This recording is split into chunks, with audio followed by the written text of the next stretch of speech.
साथियों, धम्मवंदना हो चुकी है और आज जैसे कि समर्पिता माता रमाई के स्मृति दिन के अवसर पर हम ये सेशन अरेंज कर रहे हैं।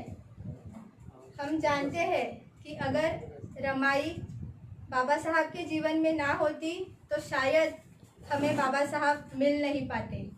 उसका त्याग आज भी हमें प्रेरित करता है। समता सैनिक दल 27 मई को फूड डिस्ट्रीब्यूशन के समता सैनिक दल को 2 महीने हो रहे हैं। 24 मार्च 2020 को भारत सरकार ने इस देश में लॉकडाउन का ऐलान किया और कोरोना के संसर्ग ना हो इसलिए सब व्यापार, सब बिजनेस, सब कॉलेज, ऑफिसेस बंद कर दिए गए। ऐसे में जो लेबर क्लास है, जो डेली वेजर्स है, वो भूखे रहने की उन पे नौबत आ गई। समता सैनिक दल ऐसे विकटित परिस्थिति में आगे बढ़कर फूड डिस्ट्रीब्यूशन का काम शुरू किया। 27 मार्च 2020 से समता सैनिक दल ने नागपुर यूनिट हेडक्वार्टर समता सैनिक दल में फूड डिस्ट्रीब्यूशन का काम शुरू किया और आज 27 मई 2020 को उस फूड डिस्ट्रीब्यूशन को 2 महीने हो रहे हैं। समता सैनिक दल केवल नागपुर, महाराष्ट्र में ही नहीं तो अलग अलग स्टेट्स में कार्यरत है। अब तक समता सैनिक दल ने करीब 3.5 लाख लोगों को खाना खिलाया है। 5000 मास्क डिस्ट्रीब्यूट किए हैं, 6500 हैंड ग्लोव्स डिस्ट्रीब्यूट किए हैं, 200 लीटर सैनिटाइज़र डिस्ट्रीब्यूट किया है और करीब 1,50,000 फाइनेंशियल हेल्प की है। 8,000 से ज़्यादा लोगों को ग्रेन किट्स प्रोवाइड किए हैं। ये कार्य समता सैनिक दल के बाकी स्टेट्स में केवल टोटल 300 मार्शल्स के द्वारा किया जा रहा है। महाराष्ट्र में ये फूड डिस्ट्रीब्यूशन का काम नागपुर, अमरावती, चंद्रपुर, भद्रावती, कामठी, यवतमाळ, वनी, खापरखेड़ा, वर्धा, हिंगनघाट और मुंबई और भंडारा इन जिलों में ये कार्य शुरू है। समता सैनिक दल का यह फूड डिस्ट्रीब्यूशन का कार्य महाराष्ट्र के अलावा मध्य प्रदेश, तेलंगाना, आंध्र प्रदेश, केरल, कर्नाटक, तमिलनाडु, बिहार इन स्टेट्स में समता सैनिक दल का यह फूड डिस्ट्रीब्यूशन का कार्य शुरू है।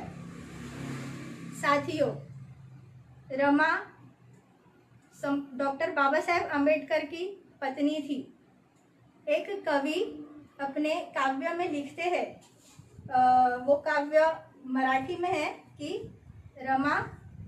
रमाई एका उदात्त समर्पणाचं नाव, मायेच्या सावलीचं एक गाव, आंबेडकरी मनातील वेदनेला रमाई म्हणावं की त्यांच्या डोळ्यात साठलेल्या अश्रूंना रमाईचं नाव द्यावं हे सांगणे कठीणच आहे। एका डोळ्यात बाबासाहेब तर दुसऱ्या डोळ्यात आपलं अश्रू घेऊन जीवन जाळणाऱ्या या वेदनेला म्हणजेच रमाईला आज आपण जाणून घेणार आहोत। समता सैनिक दलाचे राष्ट्रीय मार्गदर्शक मार्शल चिमनकर सर इथे उपस्थित आहेत। त्यापूर्वी एक समता सैनिक दलाच्या राष्ट्रीय बौद्धिक प्रमुख प्रकाश दार्शनिक सर यांनी बुक लिहिली आहे। आपल्याला माहीत आहे काही दिवसापूर्वी लॉकडाऊनच्या अगोदर पार्लियामेंटमध्ये सिटीजनशिप अमेंडमेंट एक्ट हा कायदा पास झाला। ये लॉ पास हुआ और ये लॉ पास होने के बाद हम देखते हैं कि कैसे ये लॉ अनकॉन्स्टिट्यूशनल होने के वजह से देश में अनेक जगह प्रोटेस्ट हुए, स्टूडेंट प्रोटेस्ट हुए और इतर एक्टिविस्ट ने भी प्रोटेस्ट किए। ये सब होने के बाद समता सैनिक दल के एक कार्यकर्ता ने इस पे एक बुक लिखी है कि कैसे ये लॉ अनकॉन्स्टिट्यूशनल है और इसके इफ़ेक्ट्स क्या है। इस बुक का नाम है CAA, NPR, NCR और आरएसएस का गेम प्लान। यह पुस्तक आज इस अवसर पर प्रकाशित होने वाला है। मैं समता सैनिक दल के राष्ट्रीय मार्गदर्शक चिमनकर सर तथा समता सैनिक दल के राष्ट्रीय संगठक मार्शल सुनील सारीपुत्त सर, इन मान्यवरों से विनती करती हूँ कि वे इस मौके पर इस पुस्तक को प्रकाशित करें।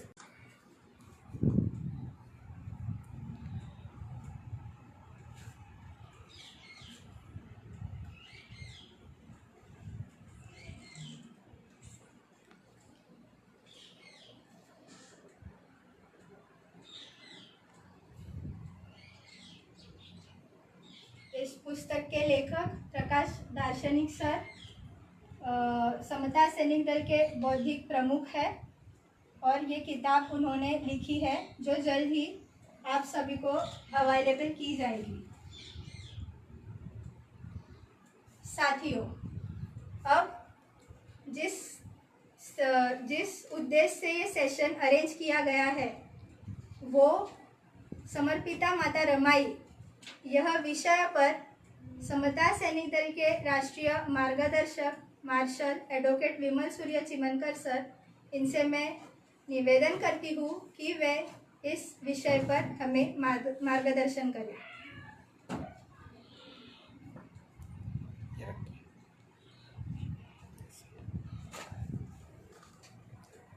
आज 27 मई है। 27 मई यह रमाई का मृत्यु दिवस है। एक ऐसा मृत्यु दिवस जिसकी जानकारी सारी दुनिया को होना बेहद ज़रूरी है, क्योंकि सारी दुनिया जब स्त्री और मुक्ति यह दोनों बातें बोलती है तो स्त्री मुक्ति के संदर्भ में बोलते वक्त एक ऐसी बातें सामने रखी जाती है जो दोनों यानी मानव के संदर्भ में एक सही आयाम नहीं प्रकाशित करती। रमाई और सावित्रीबाई फुले, इनका यह स्त्री मुक्ति का आंदोलन जो है इसके दुनिया में अलग आयाम है। इसलिए दुनिया स्त्री मुक्ति के संदर्भ में दो आयामों पर चल रही है। एक आयाम वो है जिसमें स्त्री मुक्ति के संदर्भ में एक पूरी कल्पनाओं को लेकर नारी की मुक्ति की बात कही जा रही है, और एक वो कल्पना है जिस कल्पना का आधार रमाई अम्बेडकर बनती है। यह आधार क्यों बनती है, यह दुनिया ने सोचा नहीं है। दुनिया को कल सोचना होगा, दुनिया को आज सोचना होगा। दुनिया ने इससे पहले भी सोचना चाहिए था। क्यों नहीं सोचा जा रहा? क्योंकि हम दुनिया के संदर्भ में और मुक्ति के संदर्भ में बेहद रोमांटिक वल्गनाओं में डूबे हैं। इन रोमांटिक वल्गनाओं से थोड़ा अलग जाते वक्त कार्ल मार्क्स की एक संकल्पना आती है मानव मुक्ति को लेकर। लेकिन कार्ल मार्क्स की बीवी जेनी, जिसने सारी उम्र उनकी जिंदगी को आगे बढ़ाने के लिए, जिसने उनका साथ देने के लिए सारी जिंदगी सुहा कर दी, कहीं भी जेनी का नाम नहीं आया।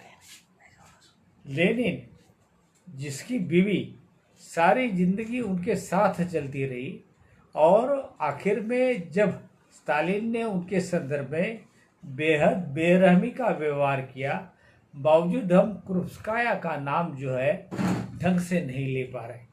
यानी हम स्त्री मुक्ति की बात तो कर रहे हैं, स्त्री मुक्ति के संदर्भ में बहुत सारी बोल तो जा रहे हैं, हम अब्राहम लिंकन का नाम ले रहे हैं, अब्राहम लिंकन की बीवी का नाम नहीं। हम टॉलस्टॉय का नाम ले रहे हैं, टॉलस्टॉय की बीवी का नाम नहीं। हम दुनिया में जितने बड़े लोगों का नाम ले रहे हैं उसमें उन बड़े लोगों में उनकी बीवियों का बड़ा रोल रहा है, बड़ा सहभाग रहा है, लेकिन हम उनकी बीवियों का नाम याद तक नहीं है।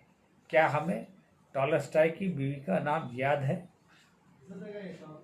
नहीं याद है, क्योंकि हमने टॉलस्टॉय की बीवी का नाम कभी याद करने की कोशिश ही नहीं की। यह बात जो आ रही है, इस बात से हम एक बेहद अनैतिक बात कर रहे हैं कि हम मनुवादियों की, हम दुनिया में उन लोगों की जो पुरुष सत्ता के समर्थक है, पुरुष सत्ता के समर्थकों की बात कर रहे हैं। इसलिए हम स्त्री समर्थक सत्ताओं की बात हम नहीं करते। रामायण जो है स्त्री सत्ता का एक ऐसा आयाम है जो पुरुष और स्त्री को मिलाकर एक मानव सत्ता का निर्माण करते हैं। डॉक्टर बाबा साहेब अम्बेडकर की जीवन में रामायण का जो रोल है वह रोल बेहद बेहद महत्वपूर्ण रोल है, जिसको नज़रअंदाज नहीं किया जा सकता। हाँ, बाबा साहब की बड़ी लड़ाई में वो कहीं नज़र आती हैं, कहीं नज़र नहीं आती। लेकिन मुझे बताइए कि डॉक्टर बाबा साहब अम्बेडकर ने रसेल को उत्तर देते वक्त उनके आधार रामायण ने नहीं मजबूत किए थे। बाबा साहब के आधार रामायण ने मजबूत किए थे, इसीलिए बाबा साहब वो आदमी बन पाए जो रसेल को उत्तर दे पाए।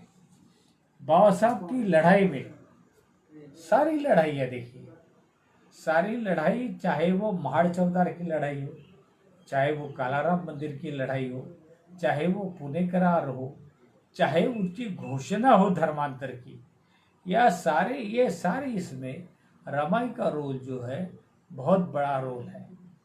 बाबा साहब का सही रोल जो आता है 1917 को आता है। 1917 को बर्ट्रांड रसेल को लेकर वो जो जवाब देते हैं रिकंस्ट्रक्शन ऑफ सोसाइटी को लेकर, Bernard Russell and reconstruction of society, वो रोल का जवाब देते वक्त बाबा साहब के आधार क्या है? तो बाबा साहब की पर्सनैलिटी जो बनी है उसके आधार रामायण के कारण पैदा हुए। रामायण ने वो आधार बनाया। अगर रामायण उनको वो आधार बनाने के लिए वो सहयोग नहीं देती तो क्या डॉक्टर बाबा साहब अम्बेडकर रसेल को जवाब दे पाए होते? नहीं। अगर रामायण आधार नहीं देती तो फिर कौन आधार देता? एक ऐसे समय इसका आदमी, एक ऐसे समूह का आदमी जो समूह काला अक्षर भैरस बराबर है, ऐसे समूहों से उठने वाला एक आदमी एक सारी दुनिया के लिए आधार पैदा करता है शोषितों के। वो आधार जो है वो रामायण के कारण ही बने। ये आधार सिद्धनाथ ने ही पैदा करा। सिद्धनाथ की बीवी ने जो भी मेहनत की हो, लेकिन जब वो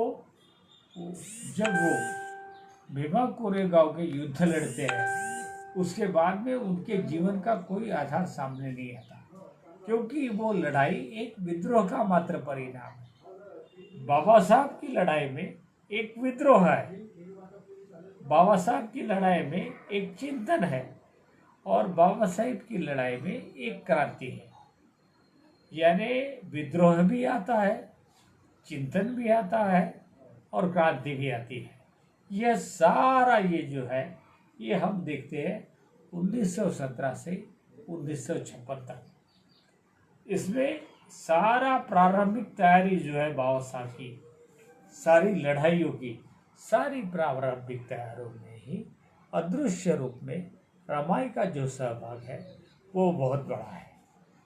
वो सहभाग जब तक अम्बेडकरी आंदोलन समझ नहीं पाएगा, वो सहभाग को लेकर जब विश्व चिंतन नहीं कर पाएगा, तब चिंतन जो है वो स्त्रियों के सहभाग के संदर्भ में नहीं सोच पाएगा। आज स्त्रियों का सहभाग कैसे लेते हैं आप? आज स्त्रियों का चिंतन कैसे ले रहे हैं? आज स्त्री मुक्ति के संदर्भ में कैसे ले रहे हैं? संदर्भ पुरुषों के अलग करके है। कल्पना चावला का बात लेते हैं, कल्पना चावला के सहयोग में कोई पुरुष नहीं है। कल्पना चावला एक अकेली स्त्री है। आज हम भारत में उमा भारती का ये नाम लेते हैं। उमा भारती के सहयोग में कोई पुरुष है? पुरुषी सत्ता है। यानी उमा भारती यह पुरुषी सत्ता का खिलौना है। वो स्मृति ईरानी यह पुरुषी सत्ता का खिलौना है।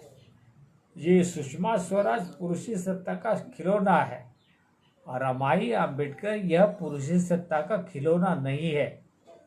रमाई अंबेडकर के समर्पण को देखते वक्त एक समर्पण मुझे और याद आ रहा है। वो समर्पण है सावित्रीबाई फुले का।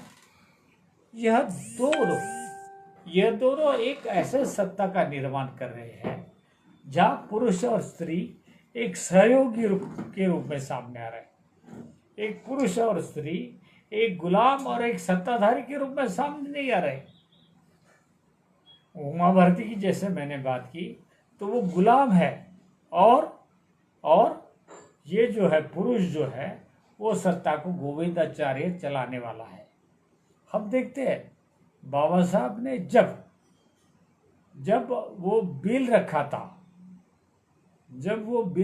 था तो बाबा साहब के संदर्भ में स्त्री मुक्ति का बिल जो उन्होंने रखा था तो उस संदर्भ में बाबा साहब की निषेध करने वाली स्त्रियां, दिल्ली की जो स्त्रियां थी वो कौन थी?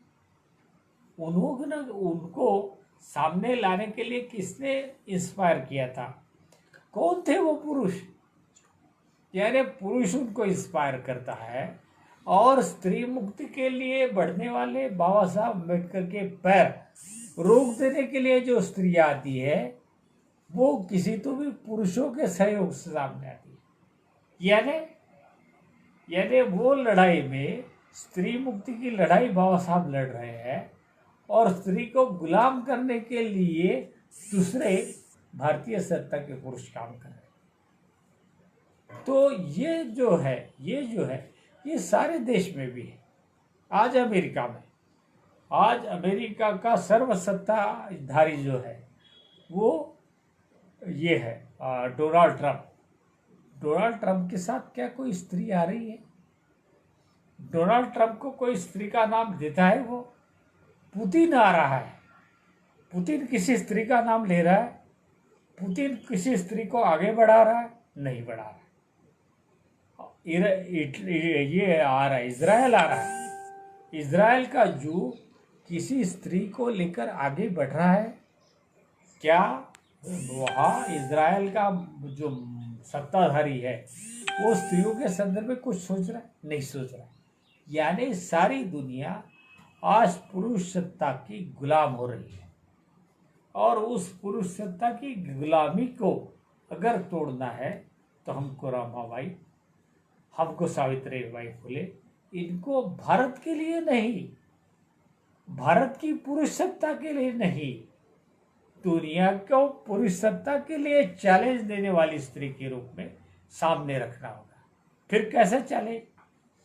तो रमाई का नाम आंदोलन में सहयोगी के रूप में नहीं आता, आंदोलन के लिए समर्पित होने वाली स्त्री के रूप में आता है। सावित्रीबाई फुले का नाम आंदोलन के लिए सहयोगी के रूप में, यानी एक तरफ स्त्री सहयोगी है। सावित्रीबाई फुले महात्मा फुले की सहयोगी है, वो उनकी पत्नी ही नहीं है, वो उनकी लड़ाई को आगे ले जाने वाले सहयोगी है। बाबा साहब अम्बेडकर की लड़ाई को आगे ले जाने वाले आंदोलन के लिए समर्पित जो हो रही है वो पति के रूप में नहीं समर्पित हो रही, एक स्त्री के रूप में समर्पित हो रही। इसलिए रमाई का समर्पण एक स्त्री का समर्पण देखा जाए, एक पत्नी के समर्पण के रूप में नहीं। हम क्या देख रहे हैं? हम देख रहे हैं बाबा साहब अम्बेडकर का नाम आता है तो कहीं कहीं हम रमाई का नाम लेते हैं, कहीं कहीं महात्मा फुले का जब नाम आता है तब हम सावित्रीबाई फुले का नाम। ये एक गलत धारणा, ये गलत धारणा क्यों है? तो आज स्त्री मुक्ति का आंदोलन जो दुनिया में चल रहा है वो पुरुष सत्ता से चलाया हुआ स्त्री मुक्ति आंदोलन। आज स्त्री मुक्ति आंदोलन दुनिया में कैसे चल रहा है? आज दुनिया में पुरुष सत्ता पद्धति के द्वारा चलाया हुआ। देखिए यशोधरा जब तथागत निकलते हैं राज्य से, यशोधरा जब राज्य छोड़कर निकलना चाह रहे हैं तो यशोधरा मैं सारी जिम्मेदारियां उठा लूंगी, आप अपनी जिम्मेदारी के मत सोचिए। आप जो सत्य की खोज में जा रहे हैं, आज जिस तरह से जा रहे हैं, उसके लिए आप निश्चिंत चले जाइए। यह पत्नी का ही समर्पण नहीं है, यह सहयोगी का भी समर्पण है। यह सहयोगी का समर्पण, आप रामायण पढ़ते हैं, सीता सहयोगी के रूप में राम के साथ निकली, दिखी नहीं। सीता राम के साथ सहयोगी के रूप में निकली। राम ने उसे क्या दिया? राम ने उसे वही वनवास दिया। आखिर में उसको अपनी परीक्षा देनी। वो धोबी की बात सुनता है। राम बात किसकी सुनता है? धोबी की बात सुनता है। और वो किसे किसे ये देता है? अपराध ग्रसित किसे करता है? वो एक स्त्री को अपराध ग्रसित करता है। यह जो है, यानी हम सारा भारत और सारी दुनिया पुरुष सत्ता के घेरे में कैद हो रही है। यहाँ से निकालेगी कौन? आम्बेडकर स्त्री। यहाँ से निकालेगी कौन? महात्मा फुले की मानने वाली स्त्री। लेकिन आज आम्बेडकर स्त्री भी बाबा साहब आम्बेडकर के आंदोलन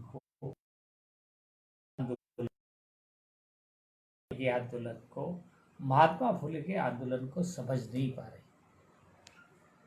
बाबा साहब आम्बेडकर की आम्बेडकर स्त्री जो है, वो भी पुरुष सत्ता की गुलाम हो गई है।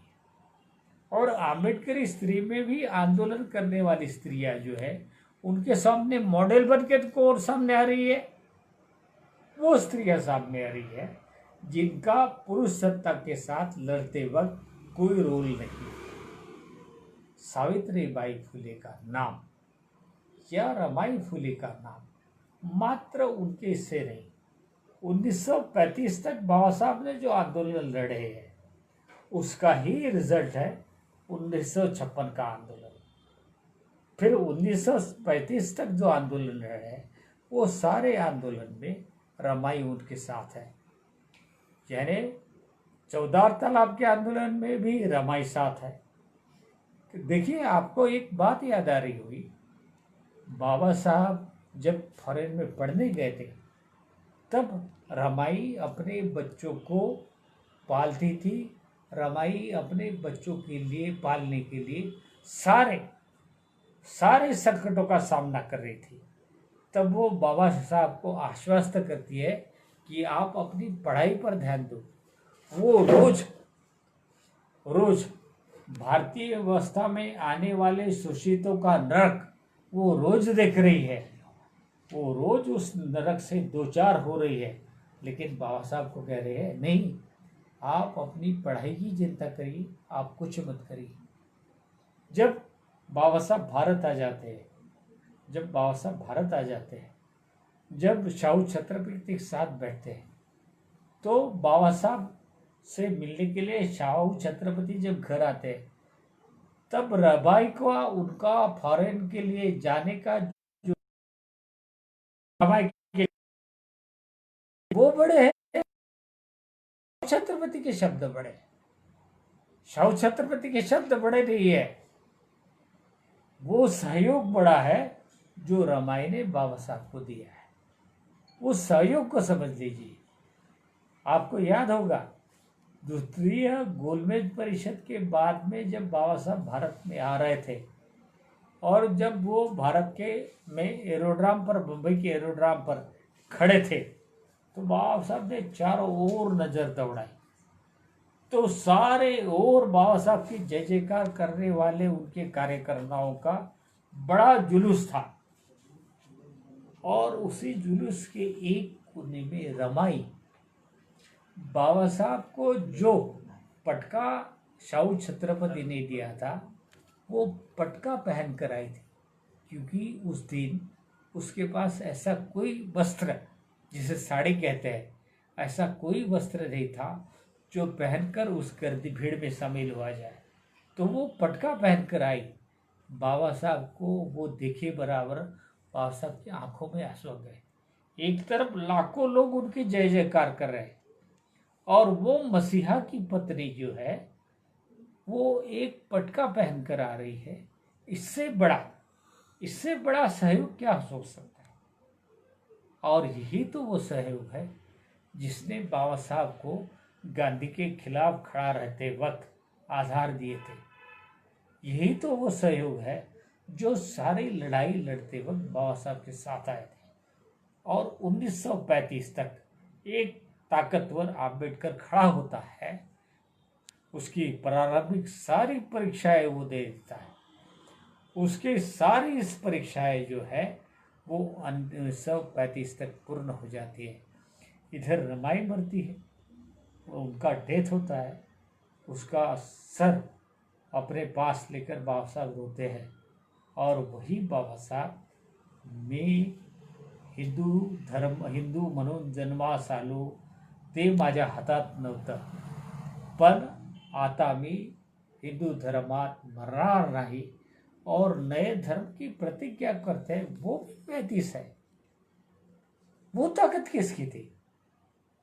ये प्रतिज्ञा का वचन देने की ताकत बाबा साहब आम्बेडकर को किसने दी थी? इस प्रतिज्ञा का वचन करने की ताकत जो है वो दी थी रमाई आम्बेडकर ने, वो मृत्यु ने, जो सारे परिश्रम को सहते वक्त उन्होंने अपने ऊपर लिए थे। इसलिए ये जो लड़ाई है, इस लड़ाई में रमाई का रोल जो है सारी दुनिया में जाना चाहिए। क्यों जाना चाहिए? क्योंकि दुनिया में आज पुरुषी सत्ता का राज्य है। अपने रांडे गांधी राहुल सांकृत्याय जी की वोल्गा से गंगा पड़ी होगी। वोल्गा से गंगा में वह तारा के जीवन को मातृसत्ताक पद्धति का उल्लेख करने के बाद में पुरुष सत्ताक पद्धति के सारे ये इसमें वो उस किताब में आती है। वो मातृसत्ताक पद्धति की तारा जो है वो बुद्ध के साथ दिखती है। यानी यशोधरा मातृसत्ताक पद्धति से आ रही है, आम्रपाली मातृसत्ताक पद्धति से आ रही है। देखिए आम्रपाली एक नर्तकी है मामूली सी, एक गणिका है मामूली सी, पर तथागत बुद्ध ने आम्रपाली को अपने संघ में ले लिया था। तथागत बुद्ध के संघ में स्त्री और पुरुष भेद नहीं था। शरद पाटिल ने इस भेद को परिलक्षित करने की कोशिश की, शरद पाटिल ने उसको समझने की कोशिश नहीं की। तथागत बुद्ध ने पहले महाप्रजापिता गौतमी को ना कहा था, लेकिन महाप्रजापिता गौतमी को लेकर आनंद जब आया, आनंद के साथ यशोधरा थी।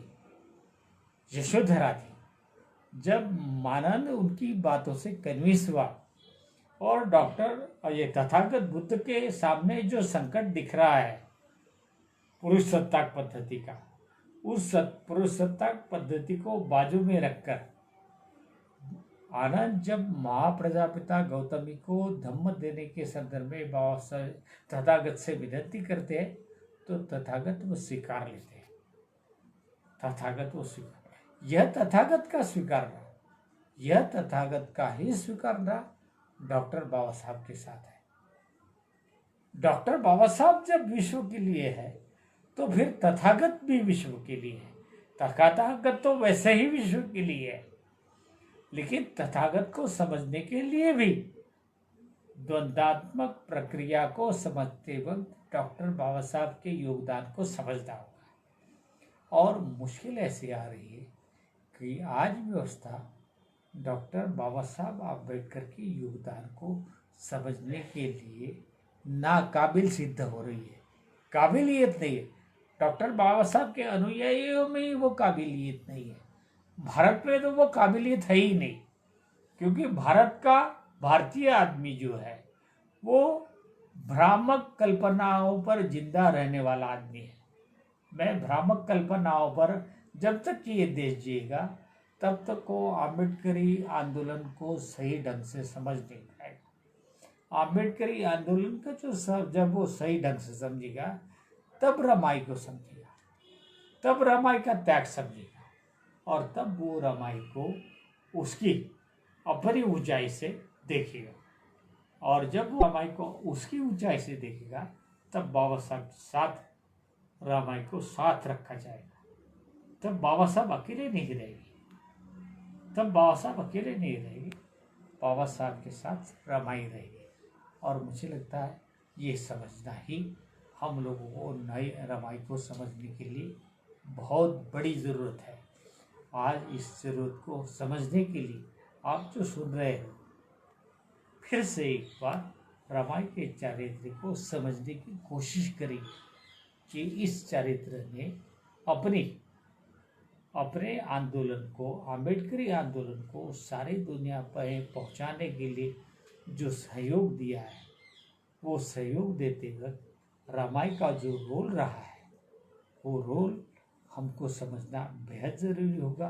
तब शायद रमाई को भी हम दुनिया में ले जा सकें। आज ज़रूरत है, दुनिया को बचाने के लिए बाबा साहब की ज़रूरत है, दुनिया को बचाने के लिए रमाई की ज़रूरत है। और यह दोनों को समझकर ही हमको आगे बढ़ना होगा। धन्यवाद। जय हिंद।